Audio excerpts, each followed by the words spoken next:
Good. Great. Coach, thanks for joining us. We'll start with opening thoughts on tonight's draft from you and then take questions. Yeah, I think it's going to be an interesting draft, right? I think there's a lot of parity. I think it's not as top-heavy maybe as last year's was. But I think that there's a lot of guys in this draft that can play. My sense is, there's going to be runs on different positions, particularly some that aren't as deep as others. To be perfectly candid, coming into this draft, it's, for us, it's a lot about seeing what happens before us, honestly. And we do have some specific needs, but I think there's going to be a lot of different ways to address those needs throughout the 4 rounds. Questions in the room? Dan? Coach, you're back to picking near the end of the first round, a place where you spent most of the first few of these drafts. So I guess for you, you said a lot of this is going to kind of depend on what happens in front of you. But are there guys already that you're feeling like, are you assuming that are going to be there, or players that you're thinking you can target that late? It's a little bit of both, honestly. I mean, I look at this as we picked up TJ in the 3rd round last year just because of the way things played out. All of a sudden there was a run on a certain position and people needed them, right? So I think there's a couple of those positions in the draft. I do like where we are in the 3rd round. I think that there's, we have 3 picks there, and I believe that there will be 3 guys that are PLL caliber players who can fill our needs. We have our sights set on it. 1st round's pretty easy, right? I think we can pinpoint one of 3 guys that'll be there at 7 that we would, we would take. It's going to be interesting, I think, when we get to our second 2 picks in the 3rd round. That's going to be really, actually, our first pick in the 3rd round. That will be decided by what happens in the 2nd round. Coach, obviously, you mentioned those 3 picks there. Obviously, you can go the route where you take the 3 players there with the 3 picks, but has there been any discussion internally with you and your staff about potentially using 1 or 2 of those picks to move up in the draft tonight, and that being a possibility for you guys? Well, you can only move up in the draft if other people are willing to let you move up in the draft, right? And certainly we've had some of those discussions. We always do, right, to see what makes the most sense for us. I'm really comfortable with where we are right now. But like I said, right, these moving up and making trades involves, 2 entities agreeing somewhere on the value of each, and we just haven't been able to do that as of yet.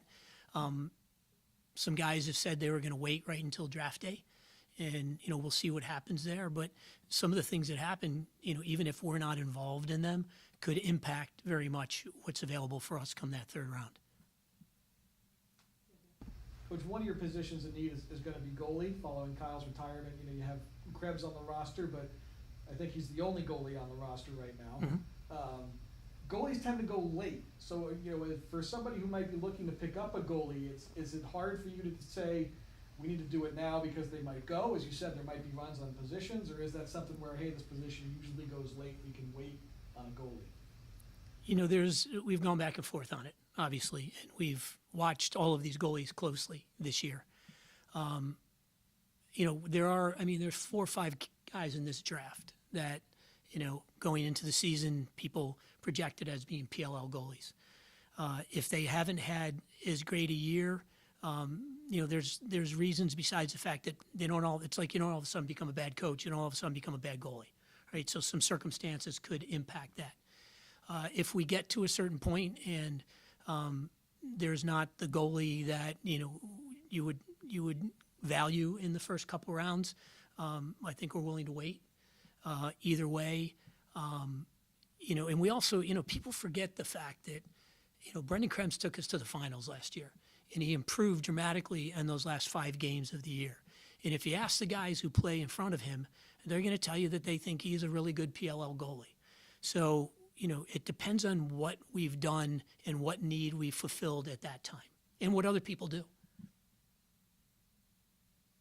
Coach, when it comes to your attack group, obviously you guys brought in Rob Pennell as a big offseason addition. What's kind of the makeup there when you bring in a player of Rob's talent and caliber and leadership role in a locker room? how does something like that kind of shift your approach to the draft, if at all? It doesn't change our need, honestly. There's some needs that that the general public is not aware of and won't be aware of for a while. Obviously, Tucker sustained a very serious injury last year, and it was much more serious than a broken jaw. It's taken a lot of work, a lot of reconstruction, and it's not easy just to come back from that. So, at the beginning of the year and as of draft time, he's not prepared to play. Will that change in the future? We hope so. But he's a big piece of it. Mike Chanichuk is retired. We have some needs that we will address. It's just, it just matters of where we can address them. Our roster going in right now is at somewhere around 20. So after the draft, the supplemental draft is actually going to play a part in this, and guys out of that supplemental draft are going to have the ability to make this team. And I think this is one of those drafts where there's going to be some guys in the supplemental that are going to be able to make an impact. So as we go through this thing, we're going to constantly evaluate what's available, what is gone, and what people's needs are going forward. So it's going to be a little more strategic than just what do we need right now. Anyone else in the room? We'll go to Zoom. Adam? Coach, you talked about the supplemental draft. Is there ever like a game at like the end of the draft where you, like, we wouldn't think about like trading back into the draft maybe to get someone, but just nabbing someone with one of those later picks that you think might not be there, after the draft? Yeah, I mean, it's always, right, everything's on the table. As we have conversation, there's a couple teams in this draft that have, significant number of picks that really don't have all that much room for those guys. So if we get to the fourth round and, it makes sense for them to do something that may help them in the future and may help us in the short term, we'll certainly have those conversations. It's all of this, Adam, is on the table. I would not, I would entertain anything like that in a later round.